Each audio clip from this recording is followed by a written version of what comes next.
Assalamualaikum warahmatullahi wabarakatuh. BMKG sebetulnya kami itu hanya menginformasikan informasi cuaca termasuk gempa. Informasi itu tentunya harapannya dapat berguna maksimal untuk kita semua, untuk merencanakan, untuk mengambil keputusan ke depannya harus bagaimana. Jadi perlu nggak informasi itu? Jelas perlu. Jadi kita kayak kemarin goyang gempa, kita goyang, kita nggak tahu seberapa besarnya gempa itu. Karena kita punya alatnya, kita bisa tahu gempa itu 6 skala Richter. Kalau kita nggak ada alatnya pasti kita nggak tahu. Cuman goyang, ini terasa sekali. Apalagi waktu itu 6 itu baru pertama kali terjadi. Kita cuma tahu. Kalau sudah tahu itu 6, pasti gempa itu tergolong besar. Kalau besar pasti bahaya. Itu mungkin bapak-bapak pernah, kata ibu-ibu pernah lihat video ya? Iya. Nah itu videonya ini Pak Ame ini yang bikin.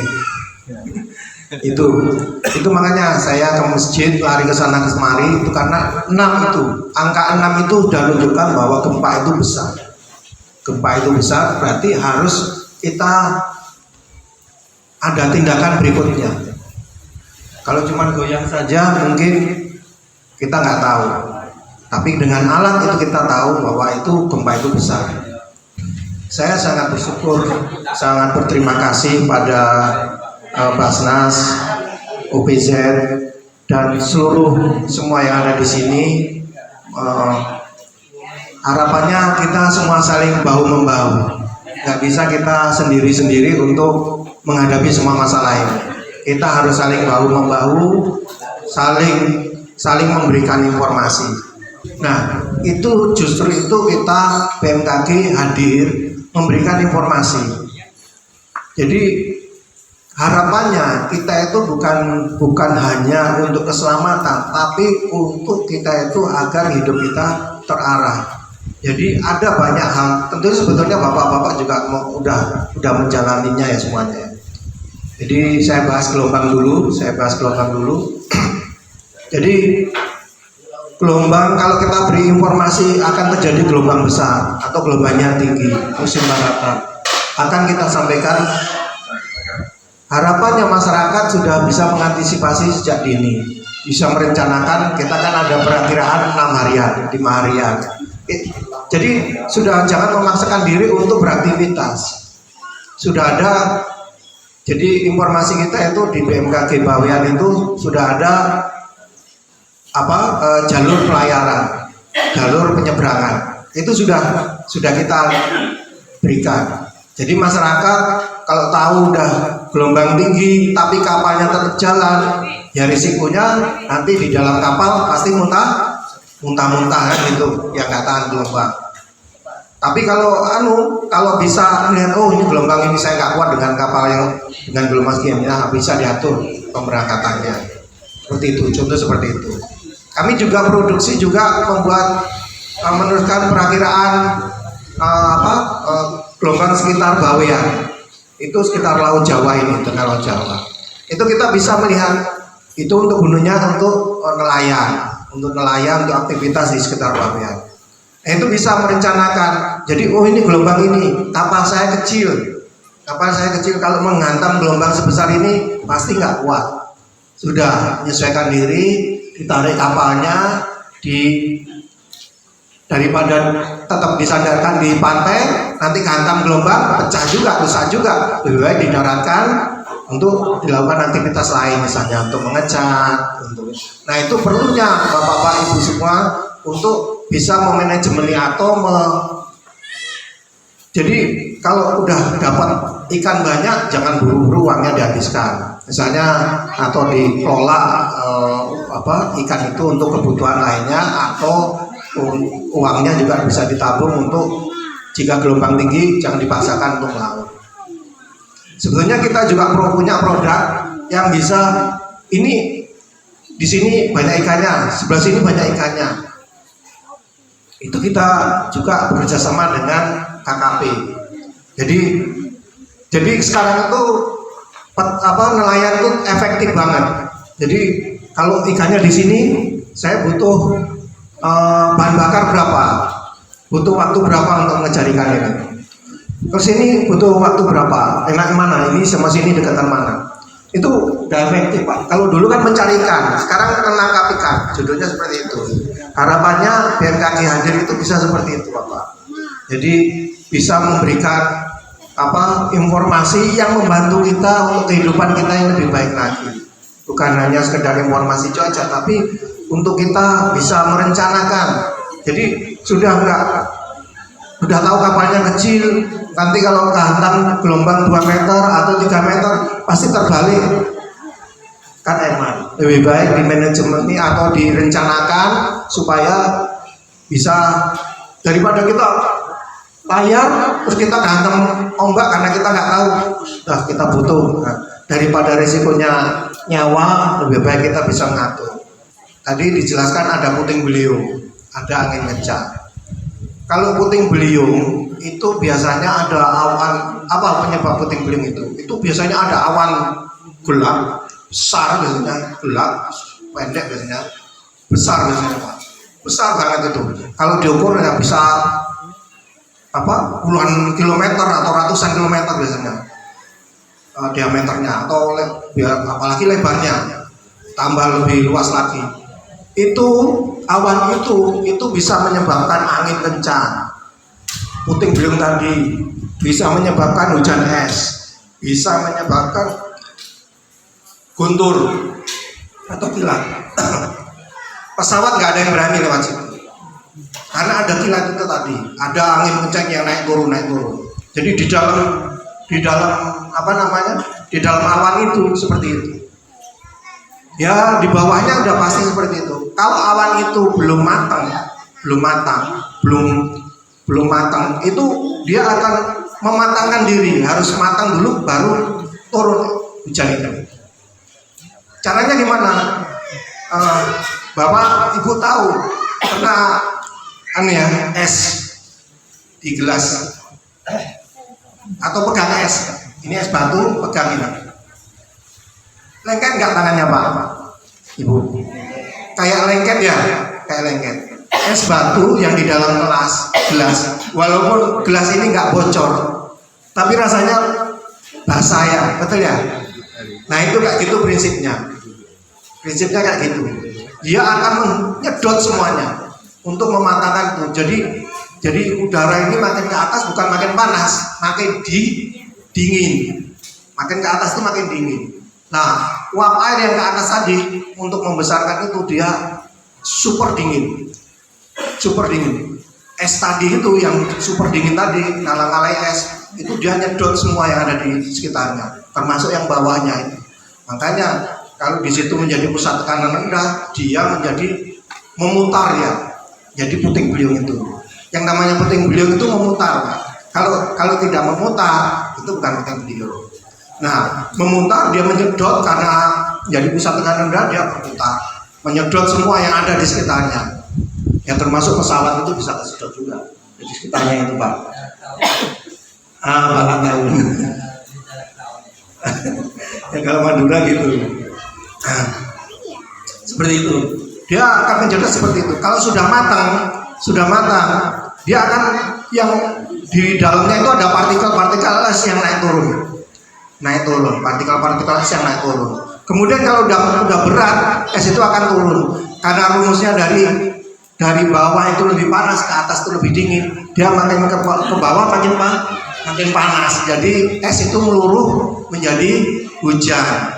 Ada yang nggak lolos, dia tetap menjadi es. Nah itu namanya hujan es. Kenapa hujan es? Bukan hal yang aneh sebetulnya, seperti itu rumusnya. Bisa turun menjadi hujan es, begitu. Nah, turunnya bersama-sama itu menyebabkan angin kencang yang dihempas. Biasanya kelihatan banget kalau mau hujan kan ada angin terus habis itu anginnya berkurang, hujan turun ya. Nah itu karena tekan udara tertekan dari atas. Itu sekilas ilmu cuaca. Nah kembali lagi ke laut tadi Pak.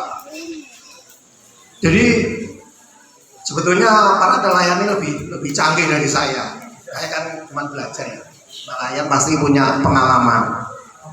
Itu kalau bibit dulu saya ibarat dari baca juga lah. Bibit awan yang akan menjadi seperti tadi itu kelihatan sebetulnya dia akan membesar apa enggak. Nah, nelayan harapannya kalau udah lihat potensi ada angin awan seperti itu yang membahayakan itu, lebih baik menghindar, memposisikan perahunya. Udah tahu gitu, ada video-videonya banyak itu di Jember itu, dia jadi udah tahu gelombangnya itu ke arah ke sini, dia malah kapalnya begini. Ntar gulung kan Pak. Kalau dia begini ya masih aman-aman aja mungkin, walaupun ya tetap potensi terbalik ada, tapi ini lebih aman. Nah, lebih baik langsung mensiasatinya seperti itu. Memang soalnya kalau di tengah laut sudah nggak ada kita sembunyi, mau sembunyi di mana kan gitu. Ya itu makanya BMKG harapannya untuk keselamatan kita semua itu menjadi rujukan. Jadi update informasi kita untuk membuat kita lebih hidupnya lebih nyaman lagi, lebih sejahtera. Jadi tidak lagi kayak tadi rumusnya mencari ikan, kita sekarang judulnya menangkap ikan. Bapak Ibu lebih tahu tentang itu. Jadi ini makanya saya bilang ini kesempatan yang sangat baik sekali untuk masyarakat di sini untuk keselamatan tentunya. Apalagi kalau sudah kadang-kadang gelombang tinggi disertai air pasang, gelombang tinggi. Sudah rumahnya yang dekat pantai ada itu di desa Gelam. Desa Gelam itu ada rumah yang langsung di pinggir pantai, Pak. Nah itu kalau kehantam gelombang waktu musim gelombang, terus apalagi air pasang, itu kan sudah airnya tinggi, gelombang lagi. Itu cuma air pasang sama gelombang, belum ditambahin nanti kalau ada awan yang besar itu bisa meningkatkan gelombang yang tadinya segini bisa jadi begini. Itu namanya kejadian yang sangat singkat. Jadi sangat singkat, jadi cepat kejadiannya itu. Potensi sekarang ini mau menjelang musim kemarau, itu kadang-kadang mendadak kejadian itu. Awan-awan ini kan banyak gunungnya. Gunung-gunung ini menyebabkan pertumbuhan awan-awan yang seperti itu sangat cepat. Ya syukurnya alhamdulillah kemarin kejadian waktu gempa kita tidak dibarengi dengan hujan. Kalau dibarengi dengan hujan sudah kita panik dengan ada hujan. Wah, itu bisa dibayangkan bagaimana rasanya.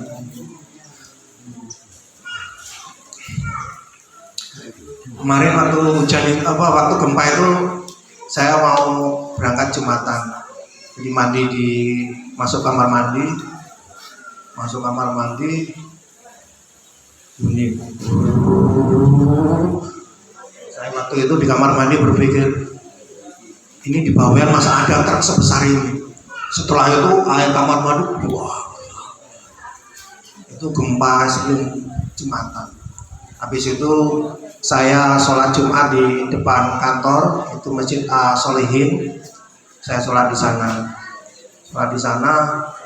Karena saya tahu itu gempa itu 6 pasti berbahaya. Makanya saya terus ngasih pengumuman, segera lihat rumah masing-masing. Ada retakan apa enggak. Kalau retakannya banyak, jangan ditinggali. Soalnya biasanya gempa 6 itu pasti ada gempa susulan. Minta tolong diperhatikan dengan baik-baik ya Pak ya. Ada susulannya itu kecil-kecil biasanya. Karena 6 itu kategorinya besar, ada susulannya. 6 itu bahaya. Susulannya sama bahayanya, walaupun kecil-kecil. Karena apa? Karena gempa yang pertama itu meretakkan. Gempa yang berikutnya walaupun kecil, dia menyempurnakan retakan itu. Moga-moga kita selalu dilindungi Allah ya. Jadi saya sampaikan segera pulang, cek semua. Terus habis itu saya itu sampai lecet, sopir itu lagi saya merasakan melanda di sana main waktu itu. Terus saya setelah sholat Jumatan pulang semua, padahal biasanya asolihin itu lama ya Pak. Nah, khotbahnya saya lari ke masjid Agung di Cijantung. Di situ saya sampaikan lagi, itu yang direkam oleh Pak Ame itu saya sampaikan lagi. Cek rumahnya masing-masing, biar ada retakan apa enggak. Nah, itu saya sampaikan. Terus ada gempa lagi yang 5,5 besar lagi. Masyarakat lari, ada masih tertinggal di dalamnya. Nah, ternyata sorenya ada gempa 6,5 besar lagi. Nah, itulah 6,5 itu yang meluluh-lantakkan bawean. Bumi ini selalu berputar, dan itu ada lapisan-lapisannya bumi itu. Yang paling tengah kan ada magmanya. Karena berputar walaupun pelan itu kan tetap berputar. Kayak laker itu kan gitu kan goyangan. Jadi dalamnya kalau diputar atasnya ya bawahnya pasti kan goyang. Nah seperti itu. Energinya itu ada. Jadi ternyata memang bawean ini sebetulnya saya waktu itu sudah nyangka bahwa bawean ini itu ada sesarnya. Pasti ada pernah terjadi gempa. Istilahnya nenek moyang kita. Kalau saya memperkirakan berapa nenek moyang kita, mungkin 3 kali nenek moyang kita baru terjadi. Nah, karena gempa yang 6 itu keluarlah semua energi yang ada di sekitar bawean itu. Keluar semua, matang semua. Gara-gara matang itu, jadi sama seperti awan tadi Pak. Kalau belum matang dia nggak akan keluar, nggak akan jatuh. Walaupun gelap sumuk. Nah, kalau dia udah menyedot energi yang banyak itu tadi harus turun, harus keluar itu Bapak. Sayangnya Allah kita keluar sedikit-sedikit. Ya kita harus mensyukuri apa yang memang ini kan udah harus terjadi, ya terjadi sudah. Kita hanya bisa mensyukuri. Moga-moga keikhlasan kita sudah ini selesai, anak cucu kita nggak merasakan lagi karena sudah keluar lagi, sudah keluar semua. Biar kita yang merasakan, moga-moga Allah melimpahkan rahmatnya, kita diberikan banyak rezeki, menyelesaikan semua masalah kita. Nanti gempa ini sudah selesai, sudah nggak ada lagi. Tapi yang perlu diperjelas, perlu dipastikan bahwa bawean ini adalah zona gempa. Nanti pasti banyak ahli yang akan meneliti bagaimana. Tapi saya yakin, sangat yakin, insya Allah. Tapi semua Allah yang punya kuasa. Mau dihentikan gempa ini nggak dikasih nggak apa-apa. Tapi bisa aja yang tadi saya sampaikan, bisa aja gempa ini keluar 10 tahun lagi. Tapi mungkin lebih besar karena energinya makin banyak kan tersimpan. Karena nggak keluar tadi, makin dikumpulkan makin banyak. Ini Pak, mohon maaf saya agak ngerti sedikit tentang bangunan. Dan data dari BMKG itu kan ternyata gempa itu walaupun sudah sangat jarang, itu udah mulai menurun terus, tapi yang keluar tuh besar-besar. Kalau kami anjurkan ini kan kayak gini ya Pak ya, harapannya jangan digunakan lagi, bisa nanti Bapak Ibu, nah itu makanya moga-moga diberikan banyak rezeki, nanti bisa segera ditanggulangi, bisa bisa diperbaiki semua. Sekarang nanti kalau bangun rumah juga sudah harus diperhatikan, nggak boleh kita bangun rumah apalagi di wilayah sini yang pusat gempanya di sisi barat ini semua, sisi barat. Insya Allah bawean aman Pak. Bawean ini dikelilingi oleh tanahnya itu lebih kuat daripada Gresik sebetulnya, lebih kuat daripada Gresik. Tapi nanti ada penelitian yang bisa menyatakan itu betul seperti itu. Kalau itu kan baru kami waktu pertama datang sudah melihat bahwa di sini itu gunung-gunungnya persis kayak di sebelah selatan. Sebelah selatan Jawa itu kan kuat. Kalau sisi utaranya itu tidak terlalu kuat karena memang batu kapur. Ini di atasnya nih Pak, kuat sekali. Insya Allah. Jadi ini sama saja dengan seluruh Indonesia. Jadi bawean bukan tidak ada gempa, semua sama. Di Indonesia itu seluruhnya sama. Lebih parah lagi di Jawa. Di Jawa itu juga banyak, cuman nggak terasa. Nah, ini yang terasa itu cuman 26 kali yang terasa. Padahal gempanya sudah terjadi 670-an. kuasa Allah yang kita rasakan cuma 20 kali. Silakan, mungkin ada pertanyaan yang itu yang bisa kami sampaikan. Silakan kalau ada yang mau. Assalamualaikum warahmatullahi wabarakatuh. Terima kasih kepada para bapak, Bapak Ketua BZ, Bapak Ketua BMKG, Bapak Sekdes dari Desa beserta perangkat. Yang perlu saya tanyakan terkait masalah gempa untuk bisa menjawab keresahan masyarakat Bapak, utamanya terutama di dusun kami di sini. Saya sebagai kepala dusun Bapak, utamanya di dusun kami di sini karena dekat dengan pantai. Apakah jadi masyarakat kami ini banyak yang resah? Maksudnya keresahan masyarakat ini takut terjadi setiap tahun. Itu keresahan masyarakat. Jadi yang saya tanyakan, apakah menurut pengalaman Bapak selama menjadi BMKG, apakah pernah ada di daerah-daerah lain maupun di negara-negara lain yang terjadi setiap tahun? Itulah yang kami tanyakan Bapak, mohon dijawab. Karena keresahan masyarakat takut terjadi tiap tahun seperti ini. Jadi kalau ingin membangun nanti gitu, seperti ini lagi gitu. Ya mohon maaf. Ihdinas siratal mustaqim. Assalamualaikum warahmatullahi wabarakatuh. Indonesia itu dilewati oleh Katulistiwa.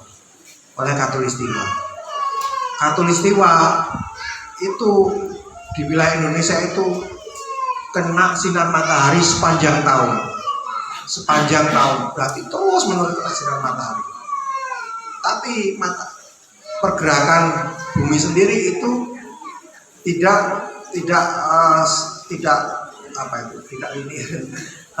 agak miring dia pergerakannya, berputarnya itu membuat matahari itu seakan-akan kadang-kadang condong ke ada di sisi selatan, kadang-kadang di sisi utara. Pergerakan itu membuat bumi ini itu ada, kalau di Indonesia ada 2 musim. Kalau di negara lain subtropis itu ada 4 musim. Jadi Bapak Ibu kalau cerita ada di Mekah itu ada salju, ya sudah pasti ada salju.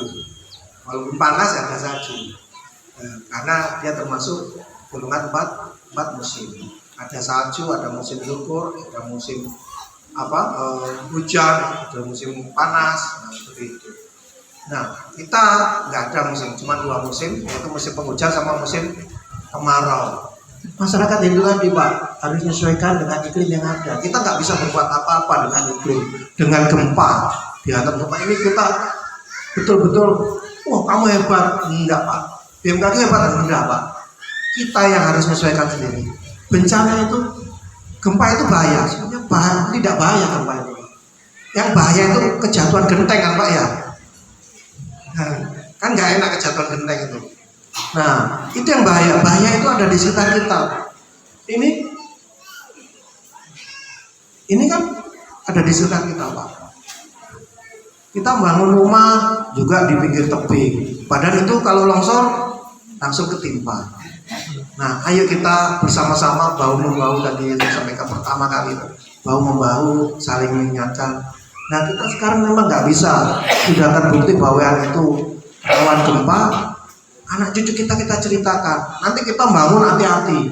Anak cucu kita udah nggak merasakan gempa seperti kita waktu 5 tahun kemarin, aman, bahwa itu aman, gak ada gempa. Di Jawa gempa gitu. Apalagi di Pacitan, namanya itu tiap hari gempa itu Pak, tambah di sana itu Pak. Banyuwangi itu goyang terus, di Bali ada ya Pak, di Bali itu. Insya Allah Indonesia itu aman Pak dibanding yang 4 musim itu Pak Indonesia. Cuman kadang-kadang kita memaksakan, udah tahu gelombang tinggi kita tetap memaksakan untuk ini. Padahal di sisi di antara cuaca buruk itu ada yang cuaca itu nggak mesti hujan itu akan menimbulkan gelombang tinggi, enggak Pak.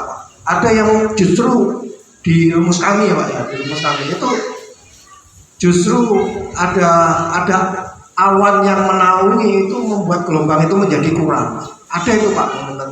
Sebetulnya nelayan lebih tahu itu, cuma kadang-kadang lupa untuk menyesuaikan. Jadi kondisi ini membahayakan, jangan ditabrak Pak. Kita kan diberi pengalaman dari orang tua kita, udah kita ikutin itu Pak. Kita padukan kebijakan atau kearifan lokal atau ilmu pengalaman itu kita padukan dengan BMKG, informasi dari BMKG kita padukan biar kita lebih sejahtera tadi itu, selamat, sejahtera karena bisa mengatur. Jadi nggak tiap hari cari ikan aja, kalau memang cuaca buruk sudah kita atur, kita bekerja sama. Jadi harus ditabung, mulai harus rajin nabung, rajin membuat inovasi. Ikan itu diolah sebagai apa? Nanti panen ikan nggak ada harganya. Seharusnya Kak, Bawean ini makmurnya bukan alang kepala. Soalnya lengkap, ada gunungnya, ada pantainya. Jadi mau bertani juga semua ada di sini kalau mau. Nanam apel insya Allah itu durian sudah terbukti ya Pak ya. Karena adanya itu kan di Malang, di tinggi ketinggian, di sini ada gunungnya, pasti insya Allah ada bisa nanam semuanya di sini dan bisa nggak perlu dari luar, nggak perlu. Nah seperti itu. Jadi manusia dibekali seperti itu Pak. Saya perjelas lagi. Tsunami, mungkin saya belum cerita tentang tsunami Pak ya.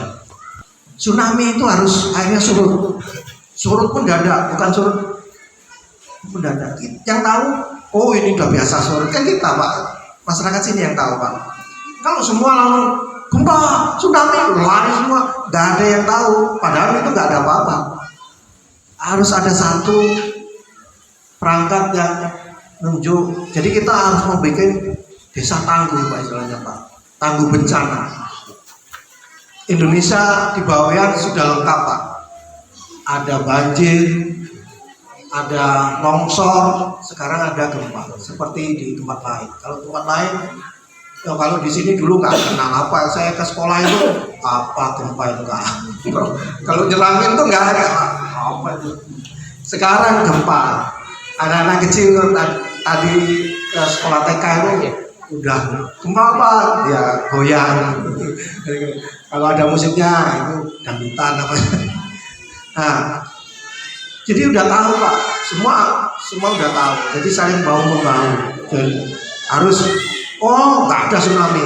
Tsunami itu syaratnya harus di atas 7 skala Richter. Kalau kemarin yang paling besar 6,5, itu harus di atasnya itu Pak. Di tengah laut itu membelah, air masuk surut mendadak. Karena masuk ke belahan itu tadi surut mendadak, baru tutup lagi. Jadilah gelombang tinggi. Sebetulnya tsunami itu gelombang kecil pun kalau tetap, karena tsunami itu apa sih?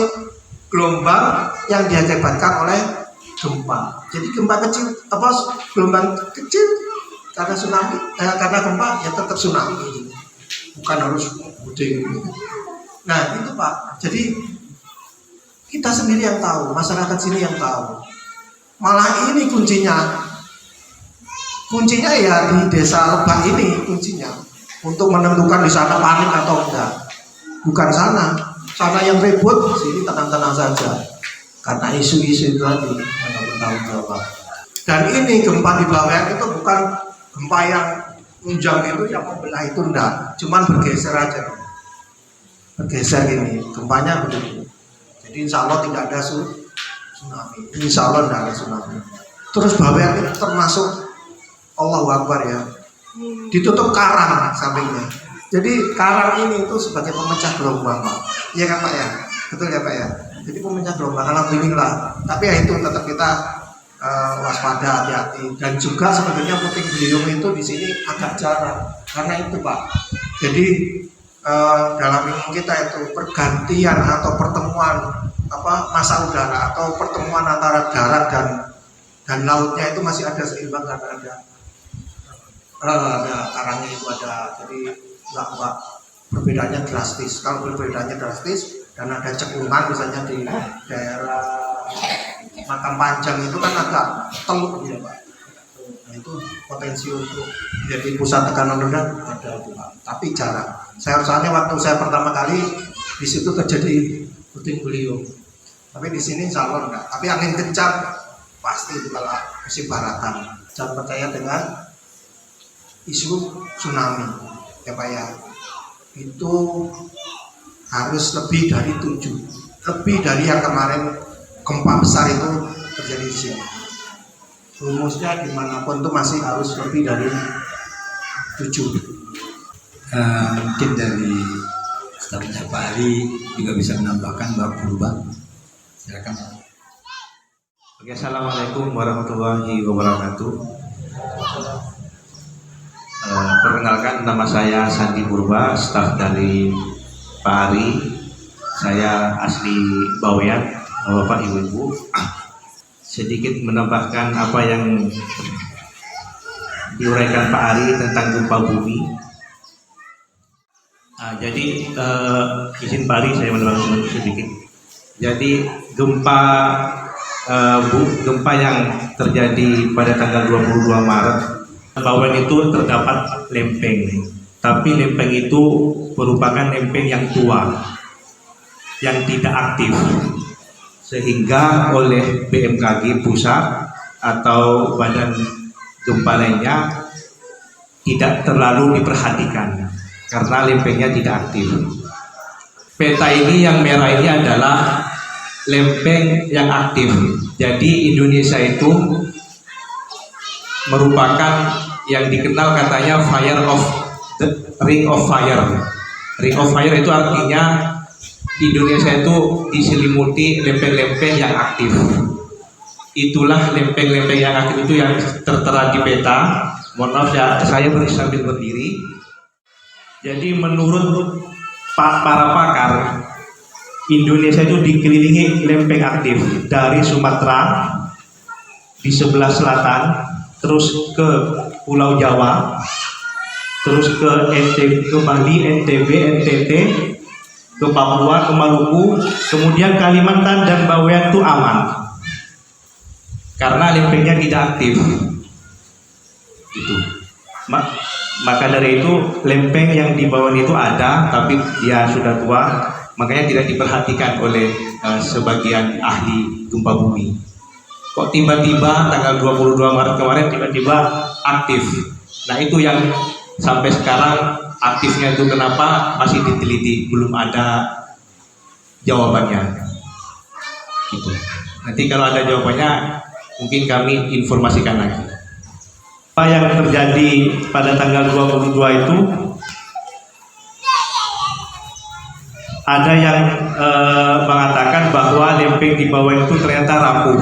Makanya gempa yang terjadi sampai saat ini susulannya itu sudah 671 kali karena lempeng yang ada di bawah itu rapuh. Nah, pertanyaan kedepannya adalah setelah adanya gempa yang terjadi pada tanggal 22 Maret, apakah akan ada gempa lagi Bawean? Jawabannya adalah tidak tahu. Karena gempa tidak bisa diprediksi, itu belum diketahui. Nah, terus pertanyaan lagi, apakah normal Pak dengan adanya gempa terus susulannya itu sampai 670 kali? Jawabannya adalah normal. Jadi ketika ada gempa yang besar 6,5 terus diikuti dengan ratusan bahkan ribuan susulan, itu adalah normal. Bukan hal yang baru. Menurut teori manusia begitu. Ada yang bilang katanya gempa yang terjadi di Bawean itu hampir sama dengan gempa yang terjadi di Lombok. Gempa yang terjadi di Lombok itu 6, sekian kalau nggak salah 6,7. Dia tuh gempa yang merusak yang banyak roboh. Itu susulannya sampai 3 bulan. Katanya gempa Bawean sama dengan gempa yang terjadi di Lombok. Makanya sampai udah 2 bulan ini susulannya masih terus. Dan itu normal, Bapak.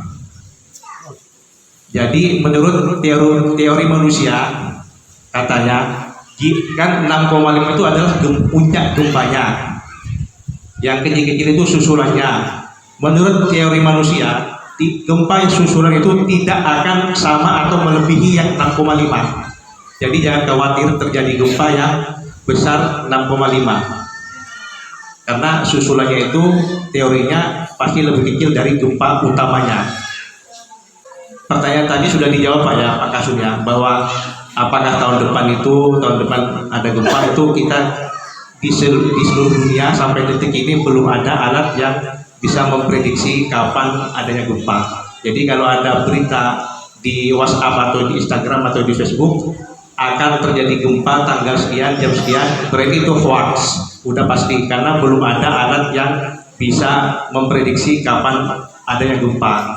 Buktinya sekarang di Bawean lempengnya rapuh, sesarnya rapuh, terjadi gempa susulan secara ratusan kali, belum ada alat yang bisa yang datang ahli manapun bahwa nanti akan ada gempa tanggal sekian, belum.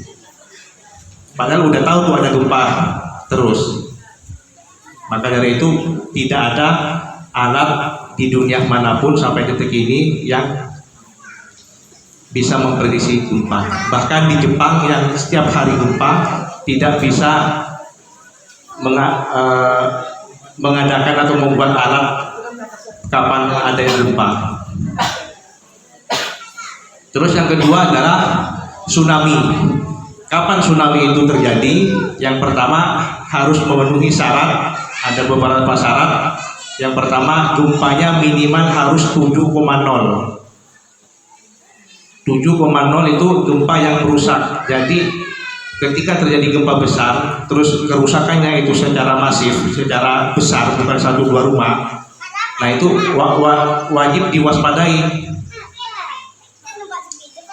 akan tsunami. Yang kedua, ketika tidak lama setelah gempa besar tersebut terjadi, ciri-ciri yang kedua tsunami adalah air laut mendadak surut secara tidak lazim. Jadi ibu-ibu kalau ada gempa besar terus merusak, lihat air laut surut atau enggak. Kalau tidak surut berarti sudah dipastikan itu bukan tsunami, karena airnya tidak surut.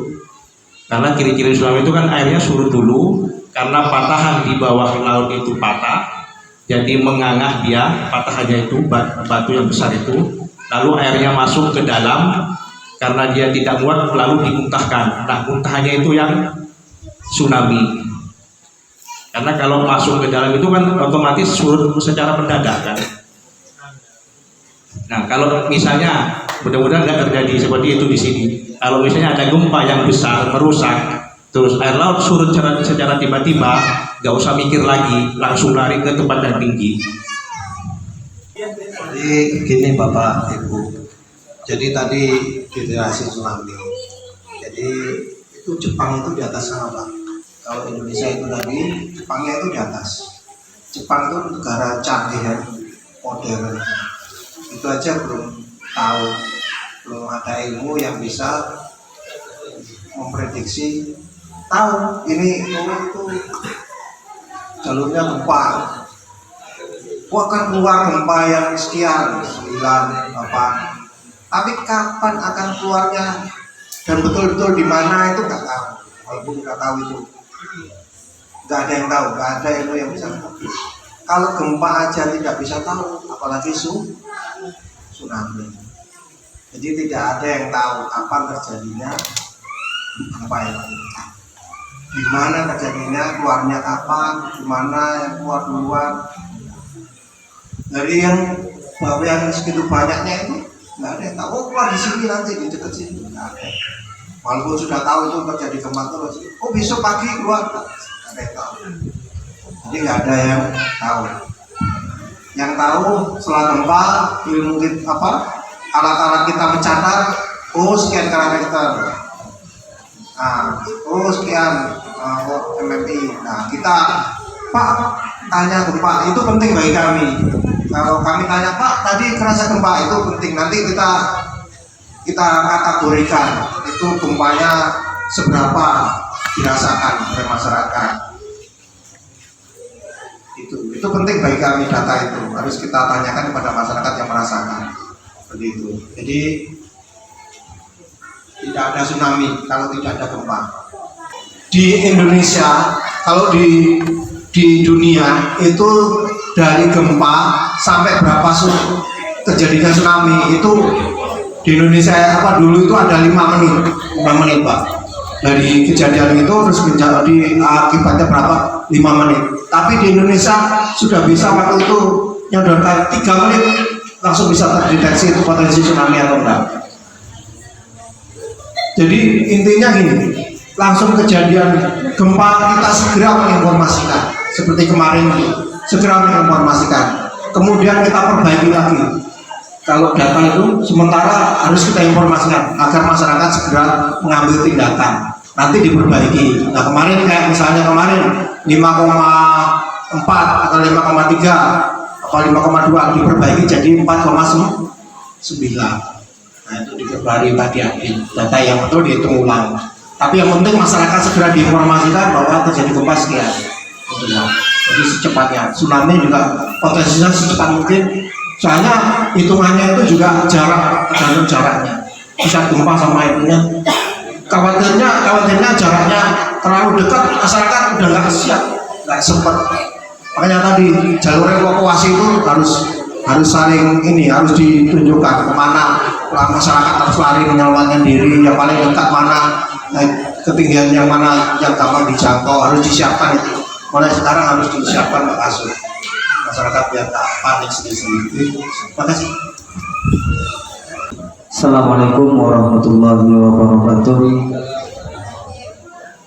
Ada hal yang mungkin saya ingin tanyakan dari beberapa paparan yang telah dipaparkan oleh Bapak Ketua BMKG juga dari staf, bahwa tadi sudah banyak dikatakan bahwa tsunami, gempa bumi untuk di bawah ini tidak bisa karena di dunia ini masih belum ada prediksi yang bisa menentukan kapan terjadinya gempa dan di mana titiknya seperti itu. Dan juga tadi juga dijelaskan daerah yang paling berbahaya jika gempa yaitu jika tempat yang mana yang awalnya berbentuk seperti tambak di tembok tanah seperti itu, sehingga dijadikan rumah, itu yang paling berbahaya karena di bawahnya katanya seperti itu basah.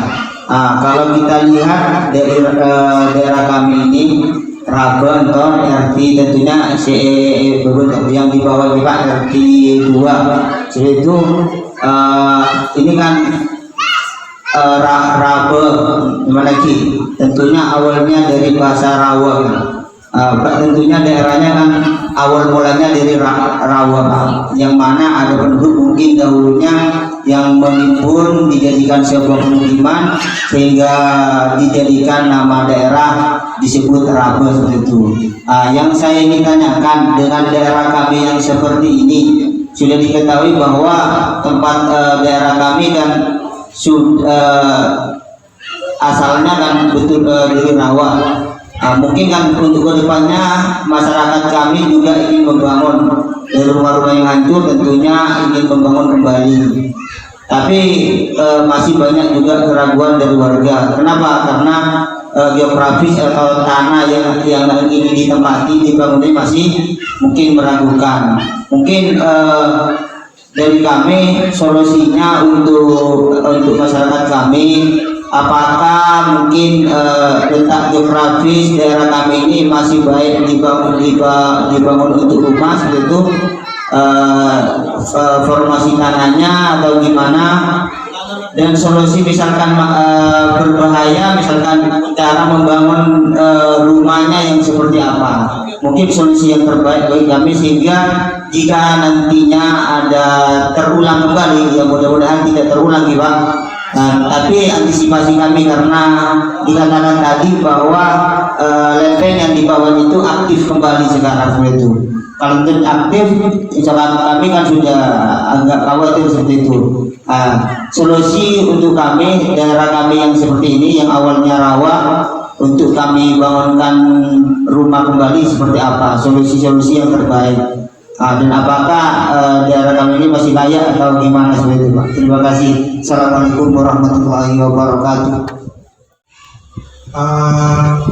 Kemarin waktu terjadi gempa Pak para ahli dari ya itu di masuk kami juga. Tapi nanti insya Allah ada kajian di masjid. Tapi memang betul Pak. Jadi yang tahu itu ya masyarakat sini. Biasanya bagaimana kami berdebat sendiri juga nggak ada makanya kalau nggak ada kata yang bagus. Jadi tadi nggak bisa Bapak kalau di area sini itu ya asalnya dari rawa. Memang harus menjadi kita harus jujur diri sendiri aja Pak. Yang kita tahu ya Pak, potensi itu ada di sekitar kita ya, Pak. Yaitu tadi contoh gampangnya itu kalau ada genteng, saya di Sakamerata tahu kalau Bapak di bawah atap yang ada gentengnya.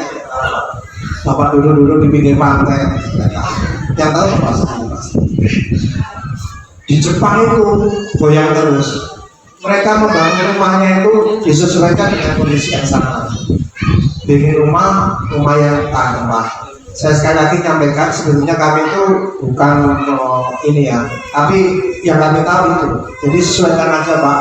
Jadi membangunnya nanti bangun rumah yang tahan gempa. Bukan di YouTube cara membangun rumah tahan gempa. Kecil tapi aman Pak, nggak apa-apa. Daripada besar tapi nggak aman, lebih membahayakan. Nah, kecil-kecil apalagi kalau mau tinggal yang wilayah yang lebih aman misalnya nggak masuk ke dalam, insya Allah kan ini Pak masih luas Pak. Mungkin daerah sini memang mungkin Pak daerah apalagi namanya sudah ragu kan gitu Pak. Nah mungkin agak ke atas itu insya Allah lebih, tapi tetap lah bahwa ini karena udah sekarang udah aktif semua ya pasien dan yang tapi dampaknya tidak merusak seperti ini. Nah, ada lagi tadi gambarnya. Saya kalau di sekolah itu ajarkan gini, ada lagunya Pak. Kan aneh itu saya ada lagunya. Kalau ada gempa, tadi Pak ini lindungi kepala. Kalau ada gempa, masuk kolong meja, ya terlindung Pak. Kalau ada gempa, hindari jendela atau kaca. Kalau ada gempa lari ke lapangan terbuka, sudah anak Pak. Nah, nanti kalau ada gempa ya gitu Pak. Ini cari tulangnya Pak. Di sini ini saya kasih tahu, ini tulangnya Pak. Insya Allah kalau di sini aman Pak. Tapi kalau di dinding-dinding seperti ini nggak ada tulangnya, pasti ada yang membahayakan. Ini tulangnya, ini tulangnya. Kalau ini sudah patah sebenarnya Pak. Sudah patah. Jadi mohon disesuaikan lingkungan sendiri atau kita sendiri. Kalau memang berbahaya, harapan kami segera tidak ditempati, itu kan membahayakan seperti itu. Jadi nanti bangunnya tidak disesuaikan. Terima kasih.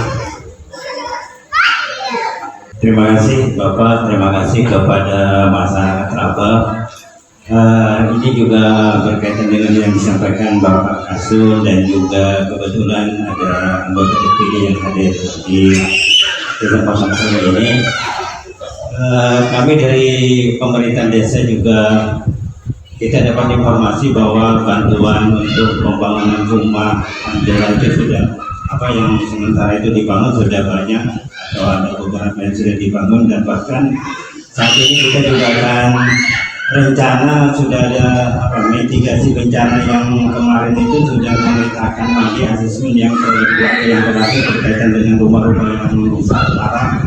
Dan itu artinya bahwa warga desa kami akan melaksanakan pembangunan di sini. Artinya nanti kalau memang punya uang katakanlah atau mempunyai rezeki yang lebih mungkin akan membangun. Dan itu memang menjadi pertanyaan kita semua sebetulnya, dan mungkin tadi sudah disampaikan secara garis besar, karena ketika kita sudah mampu untuk atau kita bisa membuat rumah, apakah dengan kondisi yang disampaikan tadi itu yang menjadi pertanyaan besarnya, menjadi pertanyaan bagi warga kami terutama yang ada di Sumbawa ini, apakah tadi itu memang ketika kita bangun di sini layakkah dari struktur tanah itu secara kajian ilmiahnya yang ditanyakan dari teman-teman atau dari desa itu.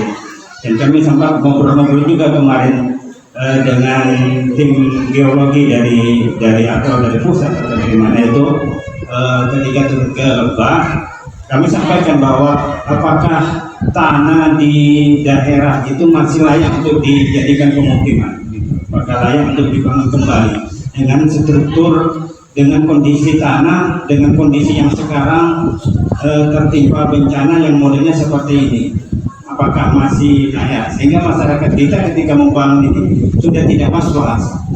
Kan beda nanti, kan ilmu pengetahuan itu bisa kita cerna atau bisa kita pelajari bahwa ketika kondisi tanahnya seperti ini kita terus nekat membangun, maka akan dikhawatirkan dampaknya. Nanti ada getaran sedikit langsung artinya rumah-rumah yang sudah kita buat itu rata-rata kembali meskipun secara struktur itu sudah bagus. Nah, tetapi kalau kita dari ilmu pengetahuan disampaikan bahwa tanah ini sudah labil, tidak bisa kita bangun kembali, lebih baik menghindar, maka itu yang kita lakukan. Artinya kita ingin kepastian bahwa kita ini, warga kami terutama di Dusun Habel daerah ini yang lagi prihatinnya pada saat ini ingin rencana membangun, apakah itu bisa dipastikan bisa membangun kembali begitu di tanah bekas yang kemarin yang sudah katakanlah roboh ini semua. Kalau memang itu tidak ada kepastian, katakanlah kita kembalikan lagi dengan kondisi alam yang seperti ini, kita juga masih samar-samar begitu. Kalau memang memungkinkan secara teoritis atau secara ilmu tanah atau apa yang memastikan itu, kalau memang harus pindah, maka kami menganjurkan kepada warga kami untuk pindah dari tempat ini, meskipun katakanlah emang benar, tetapi secara kajian ilmiah, secara kajian teoritis tidak memungkinkan, maka kami akan menyampaikan seperti itu. Dan itu beberapa kali sudah disampaikan Bapak hal-hal yang seperti ini, sehingga kami juga tidak bisa memberikan kepastian apakah di sini layak. Dan kebetulan kami kemarin baru asesmen bantuan rumah bagi warga kami yang dikategorikan rusak itu akan segera cair, maka kami mengharap juga kepastian tentang lokasi dusun kami ini, lokasi desa kami ini apakah layak dan tidak layak. Dan dari kami mungkin pemerintahan desa juga menunggu, kebetulan hari ini dari BMKG juga mungkin ada informasi berkaitan dengan ini, kami ingin jelasnya sebetulnya seperti ini. Terima kasih Bapak. Jadi memang sudah data juga sudah pasti kan, daerah sini daerah dulu rawa. Jadi memang sudah seperti itu Pak. Jadi apalagi di pantai pasir, ada pasir, apalagi kalau dulunya bekas rawa. Jadi sudah sepertinya memang kan pemerintah gini Pak, dengan juga pasti kan mau pindah bagaimana, mau bongkar semua juga bagaimana kan gitu Pak, perhitungannya kan nggak serta merta begitu. Tapi kalau masyarakat ini sukarela mau pindah itu lebih baik Pak. Sudah jelas kan ini bekasnya rawa kan gitu Pak, bekasnya pasti goyang Pak. Dan sudah jelas datanya juga bagian itu rawan gempa. Itu sudah jelas Pak, rawan gempa, daerahnya rawa, daerahnya berpasir.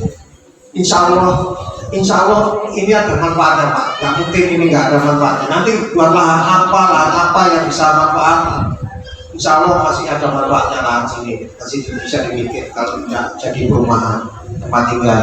Jadi ke atas yang areanya lebih kuat, lebih berbatu, bukan dari rawa ini. Insya Allah mesti Allah masih rezeki Insya Allah. Ya ini udah seperti ini kayaknya udah ada sebenarnya Pak. Jadi pemerintah itu perhitungannya seperti itu.